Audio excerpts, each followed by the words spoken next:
अस्सलाम वालेकुम रहमतुल्लाहि बरकातहू। बेटा आज हम मैथ्स के सब्जेक्ट से पढ़ेंगे, दो टॉपिक पढ़ेंगे। एक टॉपिक है हमारा नोट्स एंड कॉइन्स, ठीक है, और दूसरा टॉपिक है मेजरमेंट पढ़ेंगे। तो अभी आप स्क्रीन पर देख रहे हो, आपको कॉइन्स दिखाई दे रहे हैं, ठीक है। इसे डॉलर नहीं कहेंगे, हाँ कॉइन्स कहेंगे। तो कॉइन्स कितने हैं देखिए, और आप लोग इनके बारे में जानते भी हैं। 10 का कॉइन है, 5 है, 2 है, 1 है और 50 पैसे का कॉइन है, ठीक है। और इसी की दूसरी साइड भी नीचे बताई गई है। तो कॉइन्स सभी को पता है और सब इससे लेन देन करते हैं। कोई चीज़ ख़रीदना हो, लेना हो, देना हो, तो आप इससे बखूबी वाकिफ़ हैं और कॉइन के बारे में आप लोग जानते हैं। अब दूसरी पिक्चर देखिए, ये नोट्स हैं बेटा। ये नोट्स के बारे में भी आप लोग जानते हैं, इन नोट्स को भी आप देख चुके हो, है ना। इसमें कुछ नोट्स जो हैं वो पुरानी हैं और कुछ नई वाली नोट्स जो अभी हमारी गवर्नमेंट ने निकाली है।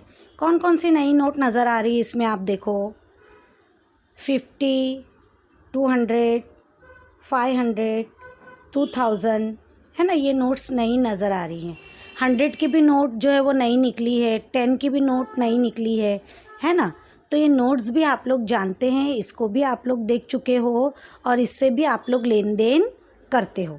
कुछ नोट्स पुरानी हैं ज़रूर, लेकिन ये अभी चल रही हैं, मतलब चलन में है, उसे ख़त्म नहीं किया गया है, ठीक है। जैसे यहाँ पे पुरानी नोट्स में देखो, आपको 20 की नोट्स नज़र आ रही है, 5 रुपीज़ की नोट नज़र आ रही है, 2 रुपीज़ की नोट्स नज़र आ रही है। ये सब अभी चलन में है, थोड़ा कम है, लेकिन जैसे 5 और 2 की नोट्स जो है वो चलन में कम है, लेकिन ये नोट भी अभी तक है, इसको बैन नहीं किया गया है। तो कहने का मतलब ये है कि नोट्स के बारे में भी आप लोग अच्छी तरह जानते हो, नोट्स भी देख चुके हो, ठीक है। कॉइन्स और नोट्स के बारे में आप अच्छी तरह समझते हो, जानते हो, इनसे वाकिफ़ हो। अब हम आगे बढ़ते हैं दूसरे टॉपिक की तरफ, वो है मेजरमेंट। तो देखो, मेजरमेंट के 3 तरीके होते हैं, 3 पैमाने होते हैं। मेजरमेंट यानी नापने के 3 तरीके होते हैं।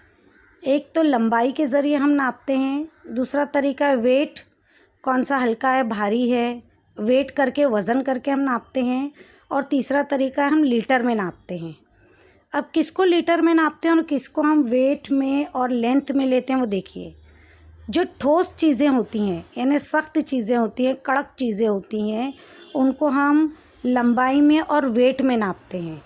और जो चीज़ें लिक्विड फॉर्म में होती हैं, यानी पतली माय शक्ल में होती है, पतली होती हैं, जैसे दूध है, घासलेट है, पानी है, आप समझ लीजिए, तेल है, इनको सबको किस में नापा जाता है, लीटर में नापा जाता है, ठीक है। तो ये नापने के 3 पैमाने हैं, 3 तरीके हैं। अब हम आगे बढ़ते हैं। देखो, यहाँ पर 2 बच्चे नज़र आ रहे हैं बेटा। लड़की का नाम जो है वो सोनू है और लड़का जो है वो नंदू है। अब इनको कहा गया, इनकी टीचर ने कहा है कि आप लोग जो है वो मेज़ को नापो। दोनों ने अपने हाथ से नापना शुरू किया। हाथ से जो नापते हैं उसको कहते हैं बालिश्त। क्या कहते हैं? बालिश्त। दोनों ने बालिश्त से अपने हाथ से नापना शुरू कर दिया। नंदू ने जब अपने हाथ से नापा बेटा, तो उसके जो हाथ थे वो 11 बालिश्त जितना बड़ा वो टेबल था नंदू के हिसाब से। सोनू ने कहा कि मेरे हाथ के हिसाब से इस टेबल की लंबाई 12 पंप है, मतलब बालिश्त है। और नंदू ने कहा कि ये टेबल जो है वो 11 हाथ इतना लंबा है, और सोनू ने कहा ये टेबल 12 हाथ इतना लंबा है। ऐसा क्यों हुआ बेटा? इतना फ़र्क क्यों आया? वो इसलिए आया क्योंकि दोनों का हाथ जो वो है छोटा बड़ा है, दोनों का हाथ छोटा बड़ा, इसलिए फ़र्क आया। अब उनकी टीचर ने क्या कहा, ठीक है ये फ़र्क आता है ना, हम इसको कैसे करेंगे? तो दूसरी तस्वीर में देखो, टीचर ने यकसा नाप की 2 पट्टियाँ दे दी बच्चों को, एक ही नाप की 2 पट्टियाँ दे दी और कहा अब इसी टेबल को आप इस पट्टियों के ज़रिए नापो। बच्चों ने, दोनों ने इसी टेबल को इन 2 पट्टियों की मदद से नापा। दोनों का आंसर सेम आया कि उन्होंने कहा कि ये टेबल जो है वो, मेरे पास जो पट्टी है वो 9 पट्टियों के बराबर ये टेबल की लंबाई है। और सोनू ने कहा ये मेरे पास भी जो पट्टी है उससे मैंने नापने पर ये पता चला कि 9 पट्टियों की लंबाई के जितना बड़ा ये टेबल है। मतलब इससे ये समझ में आया कि एक पर्टिकुलर नाप अगर हम यूज़ करेंगे तो आंसर सेम रहेगा। ठीक है, अब आगे बढ़ते हैं। अब उसके बाद 2 बच्चे और हैं जिसमें है नंदू और जो है नंदू है और टोनी है। दोनों बच्चे जो हैं वो चाहते हैं कि इसी पट्टी के ज़रिए चलो अब हम अपने गेट की लंबाई को नापते हैं। यानी गेट पर जो 2 दरवाजे लगे हैं, दोनों दरवाज़ों के बीच का फासला नापते हैं। लेकिन उन्होंने देखा कि छोटी पट्टी के ज़रिए गेट की लंबाई नापना मुमकिन नहीं है, पॉसिबल नहीं है। तो इसके लिए हमको कोई बड़ी चीज़ लेनी होगी। तो उन्होंने बड़ी चीज़ ली, स्ट्रिंग, रस्सी की तरह समझ लीजिए, एक बड़ी पट्टी ले ली और बड़ी पट्टी के ज़रिए उन्होंने अपना गेट नापना शुरू किया। यानी इससे ये समझ में आया कि छोटी चीज़ों को नापने के लिए छोटी पैमाने की पट्टी इस्तेमाल की जाती है और बड़ी चीज़ों को नापने के लिए बड़े पैमाने वाली स्केल इस्तेमाल की जाती है। बड़ी चीज़ों को नापने के लिए वो देखिए किस तरह से, ये देखिए तस्वीर में नज़र आ रहा है ना आपको, ये मेजर पट्टी है बेटा। ये बड़ी बड़ी चीज़ों को नापने के लिए इस्तेमाल किया जाता है। जैसे हम स्कूल में क्लास में पढ़ते हैं तो फुट जो छोटी है ना, रूलर हमारी, उसका इस्तेमाल करते हैं। जैसे मैंने कहा आप अपनी कॉपी नाप लीजिए, अपनी पेंसिल नाप लीजिए, तो आप किसका इस्तेमाल करेंगे? अपनी रूलर का। लेकिन मैं कहूँगी कि ये क्लास से वो क्लास तक के जाके नाप कर आओ तो आप फुट से नहीं नाप सकते, तो आप उस वक्त इस मेजर का इस्तेमाल करेंगे, यानी बड़ी नाप पट्टी का इस्तेमाल करेंगे। तो हम दरवाजे नापने के लिए, घर की लंबाई नापने के लिए, गार्डन की लंबाई नापने के लिए, गेट की लंबाई नापने के लिए और बड़ी बड़ी चीज़ों को नापने के लिए इस तरह के मेजर का इस्तेमाल करते हैं। ठीक है, अब आगे बढ़ते हैं। समझ में आया? अब आगे बढ़ते हैं। अब ये देखिए, जब कपड़ा नापा जाता है तो 1 मीटर अगर हमको कपड़ा लेना है तो हम किसी भी दुकान से लें, हमको लगभग 1 मीटर कपड़ा उतना ही मिलेगा। क्या वजह है इसकी कि कपड़ा कभी कम ज़्यादा नहीं होता? इसलिए नहीं होता क्योंकि कपड़ा नापने की एक पट्टी होती है बेटा, एक लोहे की पट्टी होती है जिस पे 1 मीटर के निशानात बने हुए होते हैं और वो कपड़ा जो है हमेशा मीटर से ही नापा जाता है, इसलिए कपड़ा कभी कम ज़्यादा नहीं होता। अब इसी कपड़े को अगर हम सेंटीमीटर के हिसाब से काटें और बराबर बराबर टुकड़े 100 टुकड़े बना दें तो हर टुकड़ा जो बराबर 1-1 सेंटीमीटर का बनेगा। इसका मतलब ये हुआ कि 1 मीटर में 100 सेंटीमीटर होते हैं। क्या होता है इसका मतलब? 1 मीटर में 100 सेंटीमीटर, यानी 1 मीटर कपड़ा काटने के बाद हमने उसके बराबर बराबर 100 टुकड़े कर लिए, तो हर टुकड़ा जो कितने मीटर का, कितना सेंटीमीटर का हो गया? 1 सेंटीमीटर का हो गया। ठीक है, तो इसका मतलब ये हुआ कि 1 मीटर जो है उसके अंदर 100 सेंटीमीटर होते हैं। अब सेंटीमीटर किसे कहेंगे वो मैं आपको फुट के ज़रिए बताती हूँ। अगली तस्वीर में देखो, ये देखो पीली फुट नज़र आ रही है। अब नंबर 1 लिखा हुआ है, देखो उसके पहले कुछ भी नंबर नहीं लिखा हुआ है, इसका मतलब वहाँ पर 0 है। 0 से लेके 1, 1 से लेके 2, 2 से लेकर 3, ऐसे ये पट्टी कहाँ तक के गई है? 15 नंबर तक के गई है। तो ये जो है वो सेंटीमीटर है बेटा। 0 से लेके 1 यानी 1 सेंटीमीटर, 1 से लेके 2 नंबर तक 2 सेंटीमीटर, 2 से लेकर 3, 3 सेंटीमीटर। ठीक है, इस तरह से ये सेंटीमीटर है। और बीच में जो लकीरें बारीक बारीक छोटी नज़र आ रही हैं उसका मतलब है सेंटीमीटर से भी कम। 1 से 2 के बीच में 1 सेंटीमीटर हो गया और बीच में जो लकीरें हैं बेटा वो 1 सेंटीमीटर से भी कम का नाप बताती हैं। ठीक है, ये फुट पे हम समझ गए। अब आगे बढ़ते हैं। अब देखिए, अब हम वज़न पर आते हैं कि किसी चीज़ को हमको तौल के लेना है तो हम कैसे लेंगे। अभी जैसे 2 बच्चे हैं यहाँ पर, नंदू और सोनू। ठीक है, अब नंदू को और दोनों को एक एक बॉल दिया गया और कहा गया कि आप तराजू में इस बॉल को नापिए किसी भी चीज़ की मदद से। दोनों ने क्या किया? मार्बल ले लिए, गोटियाँ ले ली, कंचे जिसको आप कहते हैं ना वो, और अपने बॉल को उन्होंने नापा। अब जो है वो सोनू ने जब नापा अपने बॉल को तो 17 उसकी गोटियों के बराबर एक बॉल का वज़न हो गया। बॉल नापने के लिए उसको 17 गोटियाँ लगी। 17 गोटियाँ जब उसने दूसरे पल्ले में डाली तो दोनों जो है वो बराबर हो गई। अब नंदू ने नापा उसी बॉल को, तो नंदू के पास जो कंचे थे वो 10 कंचे लगे। तो नंदू ने कहा कि मेरे बॉल का वज़न 10 कंचों जितना है, और सोनू ने कहा कि मेरे बॉल का वज़न 17 कंचों जितना है।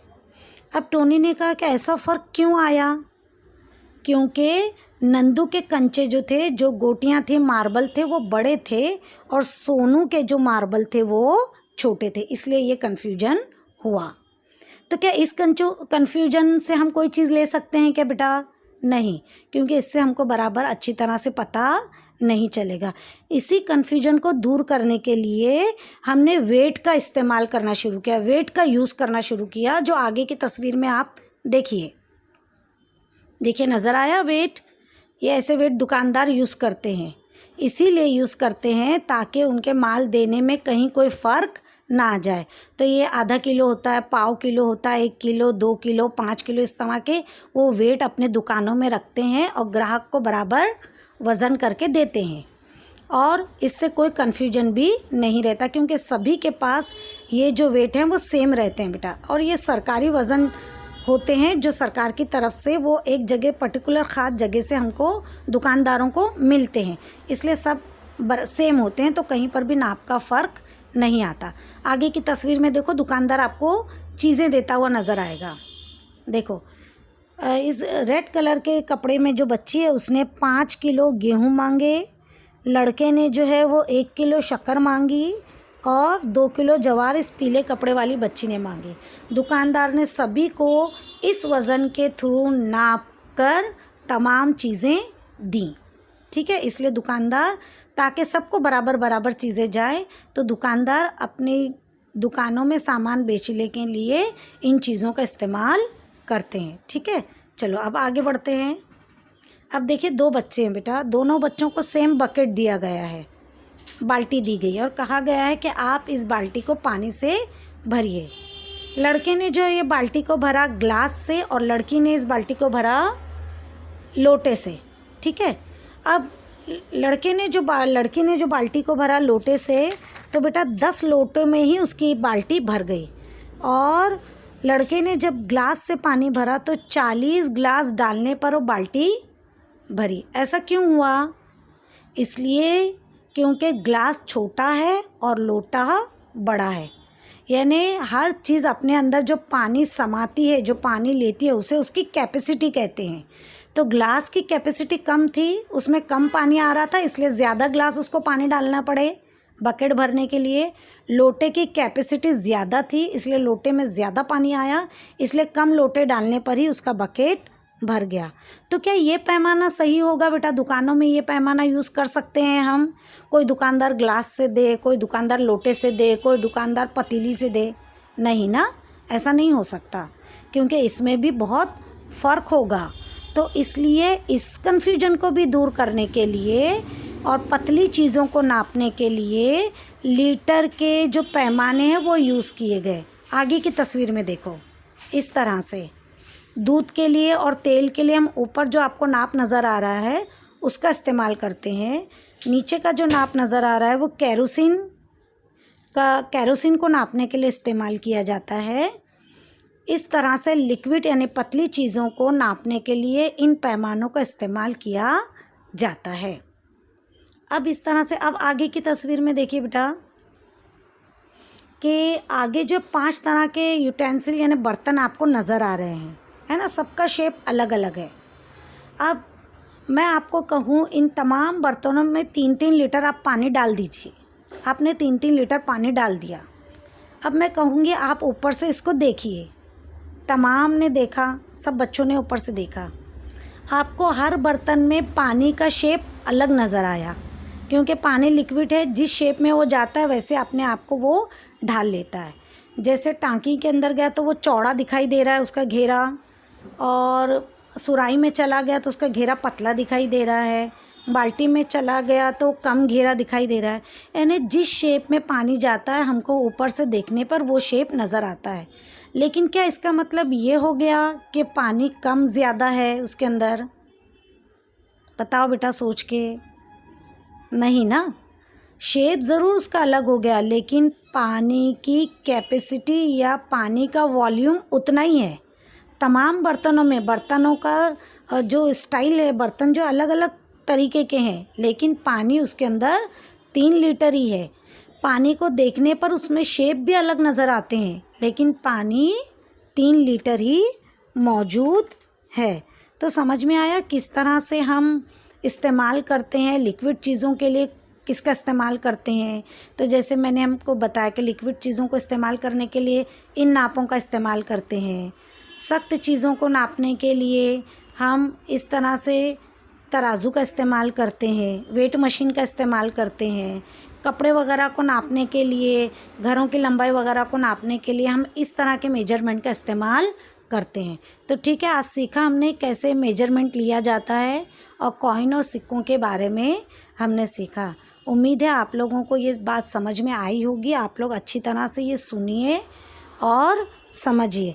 मैं अभी इसको आपकी एक्सरसाइज इसको मैं करके आपको भेजूँगी, उसको आपको करके मुझे बुक के अंदर करके मुझे वापस सेंड करना है। ठीक है, अल्लाह हाफिज़।